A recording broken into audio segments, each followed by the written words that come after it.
Almost 30 years ago, I took a job as a staff member working for the California Seismic Safety Commission. And 3 years ago, I, after retiring from the University of Colorado, became a commissioner. And one of the things I couldn't stop chatting about was we need to do a survey.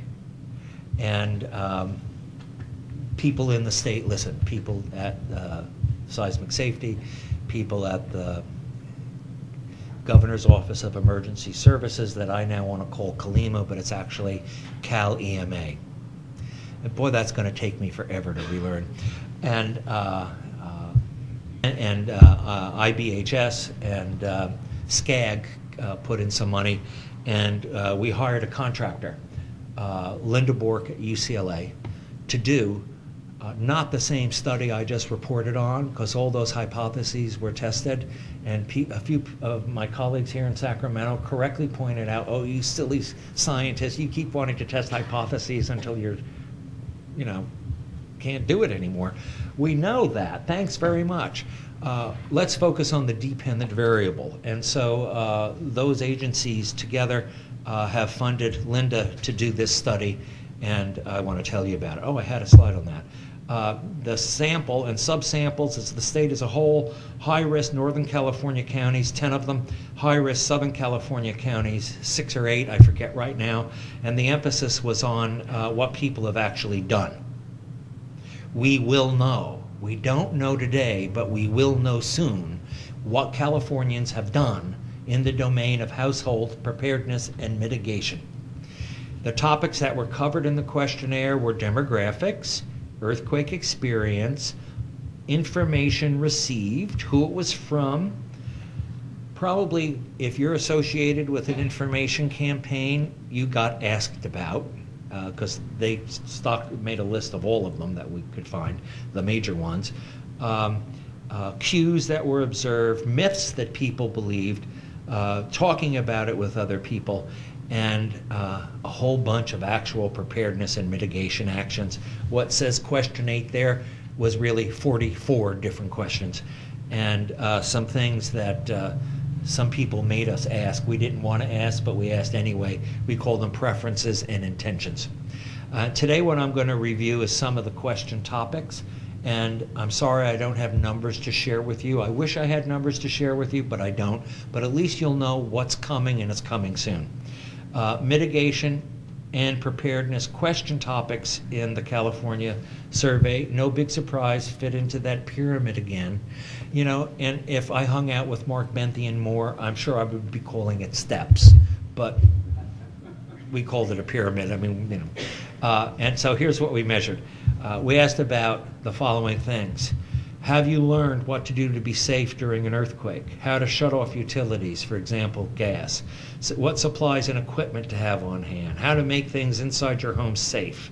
How to make your building structure safe? How to safeguard your finances? We asked about planning what to do. Have you made a family disaster plan? Have you participated in neighborhood planning? Have you made disaster plans for your pets? We asked about training and practicing. Have you learned, I'm saying we, I didn't. It's actually illegal if I touched any of this money. So let me just say clearly right now, I didn't. We gave all the money to Linda. And I was representing the state oversight to the contractor. She asked, did you learn about first aid? Did you participate in preparedness at work?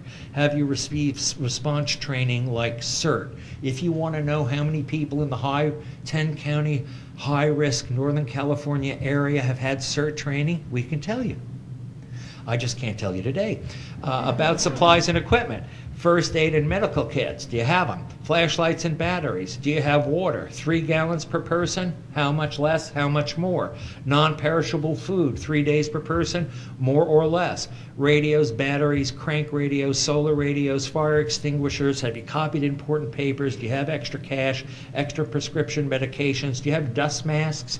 Tools to rescue trapped people, tools to turn off gas valves, bleach or another way to purify water, backup power generator, accessible protective shoes and flashlight, Vehicle gas tank kept at a certain level, and when do you refill it? Disaster supplies in your car, latches on your cupboards or cabinets, secured tall furniture and appliances to the walls, secured heavy appliances, TVs and computers, secured wall pictures and hangings, shut-off valves for gas appliances, secured water heater, cabinet shelves, items rearranged to reduce damage when an earthquake happens. Have you bothered to store hazardous materials safely? Have you installed flexible gas appliance pipes? Have you had your home structurally reinforced? Have you had your home inspected for quake resistance? Have you done anything to safeguard your finances in the realm of insurance? There are other ways, but we just asked about insurance. Have you purchased earthquake insurance for your structure? Have you purchased earthquake insurance for the contents of your home? And finally, have you done anything else? Here are the questions we asked about beliefs in myths. We asked about, do you believe that the government is going to give you what you need after a quake? Do you believe that sand softened shaking, that is, houses built on sand, are safer? That's actually a big myth where I live. People believe that. Why? Because it's in line with their preference, and their preference is, I'm safe. Earthquakes are somebody else's problem. When they move out of the Coachella Valley and up to the Bay Area, they'll stop believing it. There's nothing you can do about earthquakes, so why worry? California building codes mean our buildings are safe. Buildings on rocks are safer in earthquakes. The doorway is the safest place to be in an earthquake. The triangle of life is safer than drop, cover, and hold. Run outside during an earthquake. Earthquake insurance is in standard residential policies.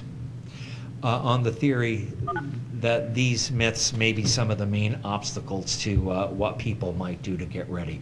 So with that, I'd like to say thank you for your keen attention today, and I believe I still have a few moments. If any of you have any questions, I might be able to answer.